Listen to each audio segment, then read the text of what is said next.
What's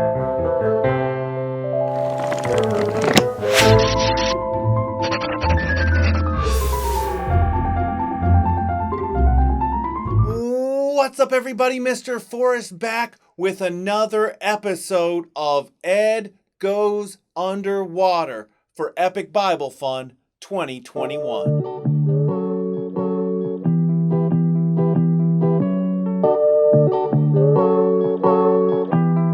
Guys, I'm not going to keep you waiting any longer. Let's find out what happens to Ed. Remember last week, Ed was tossed overboard in a tropical storm. Remember, he fought and clawed against the waves and the swells, but in exhaustion, Ed passed out, and when he woke up, he was on a beach somewhere. And remember, his backpack had washed up on shore. And Ed unzipped his backpack, and there were all the important things in there that he and his mom had packed: the survival knife, the rubber ducky, the disguise, his water stuff, some clothes, a Bible, and a gift that his mom had wrapped for him for when he was the loneliest he has ever been in his life. Remember last time Ed had opened up that soggy Bible, and he opened it up to Romans chapter 5, and he saw from verse 12, he was gripped with three words: because all sinned. And for the first time in his life, Ed realized he was a sinner, and suddenly his mind went back to the times he had stolen and cheated and lied, the times he had made fun of others and looked down on others, the times he had been selfish and his heart was full of hate, and the times that he disobeyed his parents. Ed realized that he was a sinner. And remember, Ed stood on the shore and he looked out into the horizon and he said, just like I am separated from my parents by this vast ocean, I am separated from God because of my sin. Ed didn't know it yet, but God was at work in his heart. Ed sat down on the beach and he cried. And he cried and he cried for longer than he could even keep track of. And then he realized that it would be dark soon. It would be nighttime, and Ed would have to find some kind of shelter. And he thought, instead of wandering around on this island and looking for a shelter, he best spend the few minutes he had left of daylight building a shelter. So he walked the beach and he found as many tree branches, as many sticks as he could find, and he made something of a lean-to tent. He stacked a bunch of tree branches at an angle up against this tree, and then he found a big log that was flat on one side and thought maybe he could sleep on that, and he dragged it inside his makeshift tent. The sun had gone down, and Ed lay there on the log, shivering, smacking at insects who were biting him. This was going to be a long, lonely, miserable night. Ed was so cold, but he couldn't change out of the clothes he was wearing because the other clothes that were in his backpack were just as wet, if not more wet. Ed decided to take those clothes and lay them across the branches of his tent for two reasons: one, to dry them off, but two, to kind of provide a little bit of insulation and maybe even warmth by covering up between the sticks so no breeze could get in. Ed lay there and tried to sleep for a long time, but he felt too anxious, too afraid. The bugs were driving him insane, so finally he grabbed his Bible and hopped up and decided to go for a walk along the beach. And in the brilliant starlight, Ed opened up the Word, and once again he read from Romans chapter 5. And once again, Ed's eyes were on verse 12. Take a look at what he saw. Therefore, just as sin came into the world through one man, and death through sin, and so death spread to all men because all sinned. Now, last time Ed was in Romans 5, he was gripped with the truth that everyone is a sinner, even me. Remember 5 facts from Romans 5 about God's wonderful salvation? He learned fact number 1, that everyone is a sinner, even me. But this time reading verse 12, he was gripped with a different truth, and that's fact number 2. And that is that sin must be paid for. Ed looked at verse 12 and he said, whoa, you mean people die because of sin? I Guess that makes sense. Ed's mind went back to Mr. Klitzing, and when Mr. Klitzing was teaching in the book of Genesis how God created Adam and Adam and Eve lived in a perfect place called the Garden of Eden. There was no pain or sickness or sorrow or death. But when Adam and Eve chose to disobey God, when they brought sin into the world, they also brought death into the world. And as sin passed on to everyone, everyone's born a sinner and they choose to sin. Death passed upon everyone, and now everyone dies. Now, Ed had been thinking about death an awful lot lately because that year his own grandfather died. Ed almost died when he was pitched from the boat. Ed wondered, am I going to die on this island? Then Ed read down to verse 18, which says, therefore, as one trespass led to condemnation for all men, so one act of righteousness leads to justification and life for all men. Sin led to condemnation of all people. Condemnation, that word sounds familiar, but I don't really remember what it means. Condemnation, Oh yeah, he remembered his pastor preaching from the book of the Revelation of Jesus Christ, talking about that word condemnation. That word condemnation means judgment. It's talking about the final judgment. Ed grabbed his Bible and says, now where was that? Where was that? And he frantically searched through the scriptures to find it. And he knew the book of the Revelation of Jesus Christ was the last book in the Bible, but he couldn't remember what chapter his pastor was preaching from. And then he found it.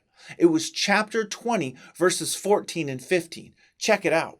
Then death and Hades were thrown into the lake of fire.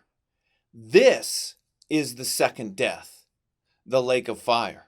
And if anyone's name was not found written in the book of life, he was thrown into the lake of fire. Here's what's going on. It is the end of time. It is the final judgment, and this is the condemnation. Jesus is judging sinners who have never repented and believed on Jesus.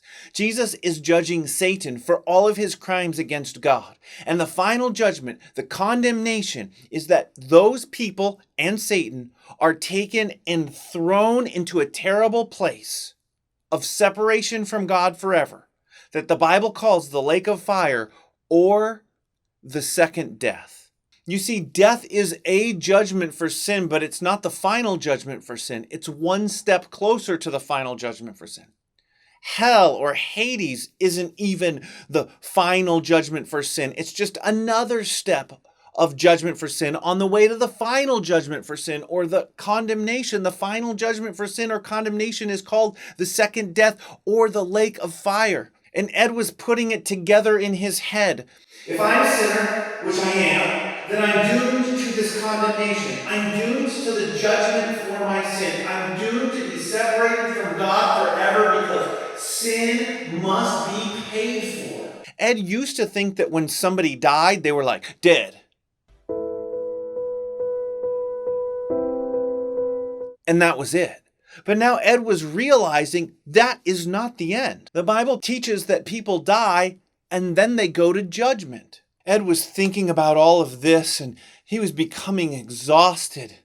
He was so tired, he dragged himself back to his lean-to tent and he laid down and he was thinking about all of this. He was thinking about the judgment for sin. He was thinking about the condemnation. He was thinking about that sin must be paid for. Sin must be paid for. Sin must be paid for. I don't want to pay for my sins. Ed woke up and looked around and he was so confused he had no idea where he was. And then he saw the sunbeam peering between the sticks of his lean-to tent. And he remembered where he was. What a long and brutal night that was. Ed got up and he realized that he'd better look around. Now that it was daylight and he had plenty of it, he'd better see what he could find. Ed went exploring and he brought his knife with him and he looked around the island for about 2 hours and he didn't find a single person or any sign of people at all. But the more he walked, the hungrier he became, and Ed realized he had to eat something. Ed also realized that meant he'd have to go underwater. Ed went back to his backpack to see what he had, and he looked around inside and he saw his water stuff and he realized he was probably going to have to go fishing. So he pulled out his survival knife and he opened up the back. And in the back, he found some matches in the back. Matches with the heads dipped in wax. Now, you could dip the head of matches in wax and that makes them waterproof. So they could be used even if they got wet. And Ed thought, I think I'll use these later. Got his knife and he found the straightest branch he could find. And he took his time working one end to a fine point and then whittling a barb into that point. And then he worked the other end into a handle. He had a nice functioning spear. And Ed thought, now's the hard part. He took a deep breath and he mustered all the courage he could. Ed said, you can do this, Ed. Ed put on his goggles, his nose plug, and his earplugs. Ed thought, I better just run and jump in, because if I go little by little, I'm going to chicken out. Ed mustered all the bravery he could and went running toward the beach, yelling, ah! And as soon as he dipped his big toe in the water, he turned around and ran away. Ah! Ed tried to compose himself. Ed, you can't be a chicken. You can't be a chicken. You got this. You got to do it. And he ran as fast as he could towards the water. Ah! And as soon as his big toe touched the water, he turned around and ran away screaming. Ah! Ed sat down in the sand, despondent, dejected, discouraged, desperate. He said, God, I can't do this. I can't swim. I'm afraid of the water. What am I supposed to do? And then he thought to himself, maybe if I went in little by little, that would work. And so slowly Ed tiptoed toward the water and he put his toes in, and Ed didn't run away screaming. He thought, so far, so good. He got up to his ankles and then he turned around screaming like a 4-year-old girl. Ed sat down on the sand and once again despondent, dejected, discouraged, and desperate. And Ed looked up and said, God, what am I supposed to do? I can't do this. And suddenly a thought occurred to him. Ed had been so focused his entire life on himself and his own fears. And he thought, what if I adjust my perspective a little bit? And instead of focusing on myself and my fears, why don't I focus on the God who created the ocean? The God who in Genesis tamed the chaos of the ocean. The God who rescued Noah and his family from a cataclysmic flood. The God who rescued Jonah from drowning in a storm when he was pitched overboard. The God who tamed the Sea of Galilee with his words. The God who saved my life when I was pitched overboard. Suddenly, Ed realized it wasn't about what he could or could not do. It was about the God who controlled everything, including the ocean and everything in it. Ed put his goggles back on, his nose plug on, and his earplugs back in. Ed picked up the spear, and with boldness and resolution that did not come from himself just trying to pump himself up, but instead from trusting the God who is in control of everything, Ed bravely walked toward the water, and he put his toes in. Now his heart was beating fast. He walked up to his ankles. Now his breathing was short and rapid. He walked up to his knees. He felt like he was going to have a panic attack, but he focused on the God who is in control and all-powerful. He went up to his waist. He went up to his chest. And then Ed did something he had never done before. Ed held his breath, and Ed went underwater. Ed looked around.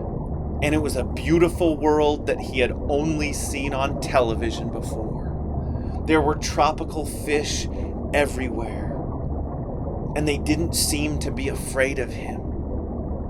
Ed swam. He held his breath and swam around for 30 seconds, and then he popped his head up and he laughed, and he laughed, and he laughed, and he laughed, and he wasn't afraid anymore. His heart was now filled with joy instead of fear. He held his breath and he went back down underwater again. And for a while, he just swam and played with the fish. It was one of the greatest moments of his entire life. Ed was at it for hours when he realized what he had originally gotten in the water for, and that is to get some food. The fish were so almost tame. They weren't afraid of people because they weren't really exposed to people. So it wasn't very hard for Ed to spear a yellowfin tuna. He came back to shore with his prize. He got his survival knife out and he worked that fish. And Ed was enough of a sushi connoisseur to know that he could eat yellowfin tuna raw and it would still be delicious. And he could save a match and build a fire later. Ed ate until his belly was full of fish, and his heart was full of thankfulness. He whispered a prayer of thanksgiving to Yahweh, who provided the fish and gave him the courage to go into the water. After eating, Ed was so happy, but he realized he's gonna have to find fresh water if he's gonna survive.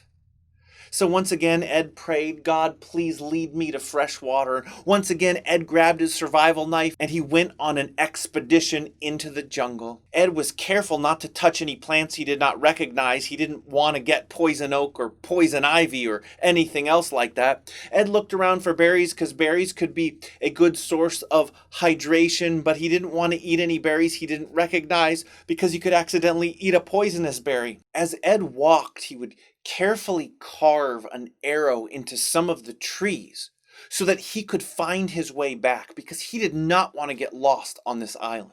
Ed walked and prayed and did his best to follow the most green and the fullest vegetation he could find, hoping it would lead him to a water source. And after a while of walking, he thought he heard something. Could it be? And it was. Ed started running toward the sound of flowing water as fast as he possibly could, and then he looked up and he saw a beautiful waterfall dumping water into a crystal clear lagoon. Ed hoped and prayed that it was filled with fresh water and not salt water, and he dove in, and with his hand he scooped up a handful to taste it to see if it was fresh water, and the water was ice cold and delicious. Ed had brought the bottle of water that was in his backpack from the airplane ride over, and he filled that bottle up and he drank it down and he filled it up again and he drank it down. He didn't realize how thirsty he was. He drank 2 full bottles and then he filled it up one more time to take back to his camp. He put the lid on and he looked around at this beautiful waterfall, realizing that the sun was going down. Ed looked around and realized that he didn't have much sunlight left, so he should probably make his way back to camp.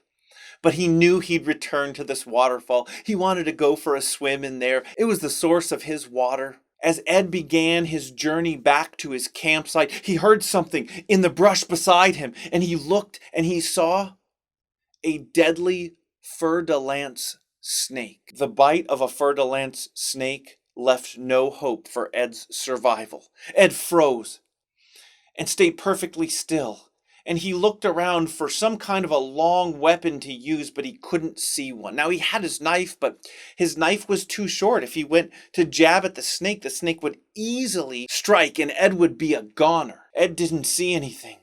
Ed didn't want to panic. So Ed closed his eyes and he prayed. He said, God, you have delivered me from death by sea, from starvation, from thirst. Now please deliver me from this snake. He didn't know what to do, so he opened his eyes. And the snake was gone.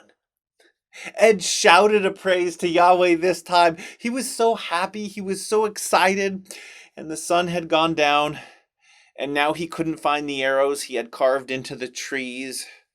So Ed decided it was time to use his first match. Ed found a branch and he wrapped it in dried vines and he lit the match, and when he held it up to the dried vines, they were so dry they caught fire with ease. Ed had himself a serviceable torch, and he made his way back to camp, finding the arrows, tracing it back. He started singing the song Bananas in Pajamas. He was having a good time. He started to do the chicken dance. He started to do the Ed dance. He started to do the jump on it dance. Ed was having such a good time making his way back to camp that he almost didn't hear the voices. But then he did. And he wondered if it was just voices in his head or if they were actual voices. So he was quiet and he listened. And there were actual voices. Ed had been rescued. He had been rescued. Ed started sprinting as fast as he could back to his camp. But in all of his dancing and singing and happiness and joy and now sprinting, he had forgotten to put more vines around the branch. And as he was sprinting, his torch went out. And Ed was in the darkness. And Ed thought, well, that was a waste of a match. But that waste of a match might have saved Ed's life. As Ed got closer, he decided to stop running and just walk. Because he didn't want to spring out of the jungle and freak everybody out. Ah! Go! Wild kids coming through the jungle. So Ed just started walking. And as he was listening, he thought he heard the word treasure. It's a weird word to say from a rescue party. Ed thought, I'm going to hide behind this rock and I'm just going to listen. And as Ed hid behind the rock, he was listening and two men seemed to be arguing. One man said, we should not bury the treasure here. There's obviously somebody here and it looks like a kid. Look at that lean-to tent with kids' clothes on it. The other one said, you are a moron. How would a kid get on this island? Look around. There are no boats. Maybe at one time there was somebody here. But how would they even get here? And the guy said, don't call me a moron. And the two men started fighting in the sand. And then Ed watched as maybe the largest man he's ever seen came lumbering out of the darkness. Ed saw as this giant man picked up these two other guys and threw them through the air like they were rag dolls, and they hit the ground hard. And that big man, in almost an evil voice, said to the others, you listen here. I brought you into this bank robbery. I'm in charge. What I say goes. We're sticking to the plan. We're burying the money here. And we're going to come back in a month when the search has died down. And then we'll get the money. And if anyone is here, I'll break them in half. And if either of you two try to cross me, I'll do the same to you. Ed thought to himself, I have got to get out of here. But it was so dark. The stars weren't nearly as pronounced as they were last night. Ed thought to himself, if I lit another torch, they would easily see the fire and they would find me. But I don't want to get lost in the jungle. What do I do? If I stay here, they'll probably find me. And Ed decided to just sneak away and get as far away as he could while still remembering where he was. But as Ed was sneaking away, he tripped over a root. And the men looked up and said, hey, what was that? Hey, look, it's a kid.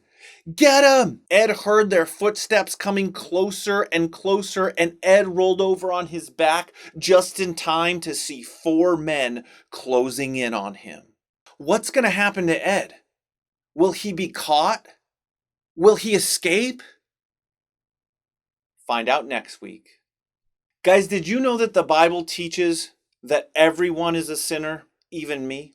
And the Bible teaches that sin must be paid for. Ed was a little scared because he knew he was a sinner. And he knew that his sin must be paid for. And he knew that the payment for sin was condemnation or eternal separation from God in a terrible place. What about you? Did you know that you're a sinner? Did you know that your sin must be paid for? Did you know that there are only two ways to have your sins paid for? One is to be separated from God forever. Well, there's another way your sins can be paid for. And we're going to look at that next week. Our memory verse this week is Romans 5:18a. Therefore, as one trespass led to condemnation for all men. And guys, our fact for today, because we're learning 5 facts from Romans 5 about God's wonderful salvation. Let's do fact number 1 together. Let's see if you remember. Fact number 1, everyone is a sinner, even me. Fact number 2, now we're going to transfer one finger over like this, sort of like you do playing the game chopsticks. Fact number 2, sin must be paid for. Now this is sign language for sin, like 2 hooked fingers. You're going to go in a circle like this, must be paid for. Here's how you do pay. One flat hand, one finger, and you go down like this. Almost like you're pushing a dollar bill like across a counter or something. That's sign language for pay. So, fact number 2, sin must be paid for. Let's do those again. Fact number 1, everyone is a sinner, even me. Fact number 2, sin must be paid for. Guys, do not forget, do your activity sheet this week. I'm going to have a link for it in the description below with your memory verse, your 5 facts, and the activity for this week and the Bible reading. Don't forget to do that. And then once you complete it, have your parents email me, contact me, and then I'll be able to get you guys your prizes. Thanks for being along for the ride. I can't wait to see you next week. But until then, Mr. Forrest, out.